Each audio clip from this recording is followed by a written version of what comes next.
महत्त्वाची बैठक पार पडली. मुंबई संदर्भात काय महत्त्वाचा निर्णय झाला? मुंबई संदर्भात महत्त्वाचा निर्णय पक्षाच्या कोर ग्रुपने आज सकाळी त्या ठिकाणी घेतला की आगामी येणाऱ्या महानगरपालिकेच्या निवडणूक लक्षात घेता मुंबई शहरासाठी निवडणूक व्यवस्थापन समिती नवाब मलिक यांच्या अध्यक्षतेखाली पक्षाने स्थापन करण्याचा निर्णय त्या ठिकाणी घेतला. तशापीचे आदेशसुद्धा आम्ही त्या ठिकाणी निर्गमित केलेत. पक्षाचे 2 कार्याध्यक्ष जे आहेत ते 2 कार्याध्यक्ष त्याचे सदस्य राहतील. आमचे आमदार सना मलिक आहेत, माजी आमदार जिशान आहेत, ते त्याचे सदस्य राहतील.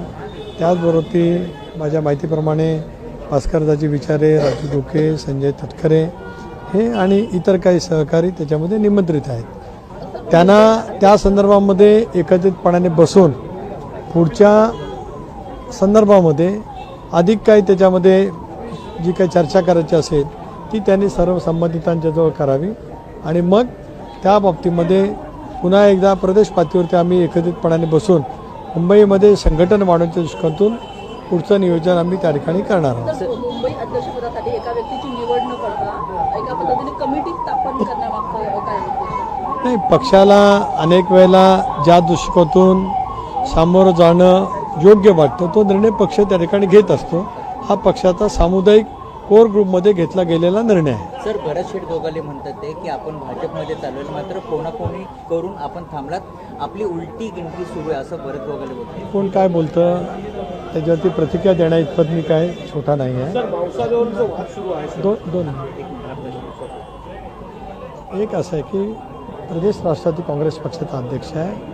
मला माझ्याबद्दल कोण काय बोलले हे मी ऐकलेलं नाही. एक ऐकल्याच्यानंतर त्याची प्रतिक्रिया ते काय द्यायची असेल ती त्या ठिकाणी दिली जाईल.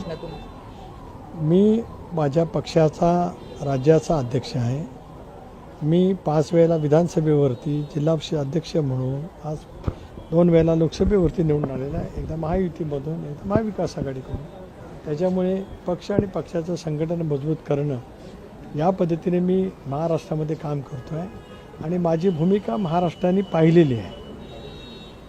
सर, आज निखिल ठाकरे, प्रशांत कदम हे दोघंही या ठिकाणी उपस्थित होते. अशी चर्चा आहे की दोघांपैकी एकाची युवक अध्यक्ष म्हणून निवड होईल. आज काय चर्चा झाली? नाही, आज या संदर्भामध्ये चर्चा जरूर वरिष्ठ पातळीवरती झाली पण त्या संदर्भातला निर्णय लवकरच पक्ष निश्चितपणाने घेईल. सर, मांसाहारी खाद्यावरती वाद सुरू आहे. काही महानगरपालिकेने श्रावणामध्ये आणि 15 ऑगस्टला मांसाहारी बंद ठेवावी अशी निर्णय घेतला आहे. कसं एक असं आहे की त्या संदर्भामध्ये राष्ट्रीय अध्यक्ष तथा उपमुख्यमंत्री अजितदादांनी स्पष्टपणाची भूमिका त्या ठिकाणी मांडलेली आहे.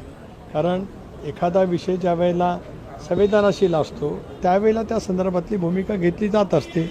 इतर वेळेला तशा वेळी असू नये असं आमचं म्हणणं आहे. सर, त्याच्यावरती संजय राऊत म्हणालेले आहेत का मांसाहार जर आम्ही बंद केलं तर आम्ही नपुसकून बनू, म्हणजे एकंदरीत शाकाहारी खाण्यात नपुसकून आहेत असा वाद सुरू आहे. संजय राऊत काय बोलतात त्या प्रत्येक गोष्टीवरती प्रतिक्रिया देण्याची मला आवश्यकता अशातला का भाग नाही. मला जे योग्य वाटतं त्याच्याबद्दलची मी प्रतिक्रिया या ठिकाणी दिलेली आहे. सर, पालकमंत्री पदावरून जो तिढा आहे तो अजून सुटलेला नाही आहे. रायगड असेल किंवा मग नाशिक असेल. नाशिकमध्ये आता छगन भुजबळ यांनी सुद्धा ध्वजारोहण त्यांना गोंदियाचा जिल्हा दिलेला होता. त्यांनी नकार दिल्यानंतर आता मंगलप्रभात लोढा यांच्यासाठी नवीन शासनाने एक परिपत्रक काढलेलं आहे. राष्ट्रवादीमध्ये सुद्धा या संदर्भातली नाराजी आहे का नेत्यांमध्ये? नाही, त्याच्यात नाराजी असण्याचं काही कारण येतच नाही. ध्वजारोहणासंदर्भामध्ये राज्य सरकार ज्या ठिकाणी पालकमंत्री आहेत त्या ठिकाणी पालकमंत्र्यांच्या हस्ते करत असतं. ज्या ठिकाणी नसतील त्या ठिकाणी कोण करायचं त्या संदर्भामध्ये माननीय मुख्यमंत्र्यांच्या अधिकारामध्ये निर्णय त्या ठिकाणी घेतले जात असतात. गोंदियाच्या संदर्भात कदाचित भुजबळ साहेबांना त्यांच्या प्रकृती अस्वस्थ इतक्या लांब जाणं शक्य नसल्यामुळे त्यांनी नाही म्हटलं असेल. बाबासाहेब पाटील जे गोंदियाचे पालकमंत्री आहेत त्यांची तब्येत ठीक नसल्यामुळे इतर कोणाच्यावरती ती जबाबदारी देण्याचं सरकारने ठरवलं असेल. तसं तुम्ही जशा पद्धतीने म्हणालात की मुख्यमंत्र्यांच्या नेतृत्वाखाली हे निर्णय होतात. मग मुख्यमंत्र्यांनी तर छगन भुजबळ यांचं नाव सुचवलेलं आहे. अशा वेळी नकार देणं कितपत योग्य? तब्येत ठीक नसेल तर त्याच्यामध्ये काय वेगळं वाटण्याचं काय कारण आहे? एक भाग असा आहे, कोणी नाराज नाही. महायुती म्हणून आम्ही सगळेजण भक्कमपणाने काम करतो.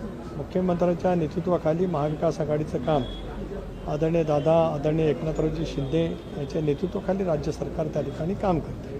सर, मग पालकमंत्री पदाचा तिढा कधी सुटेल? कधीपर्यंत? त्याबद्दल आज काहीच नाही ना. त्या संदर्भामध्ये योग्य निर्णय मुख्यमंत्री दोन्ही उपमुख्यमंत्री बसून घेतील.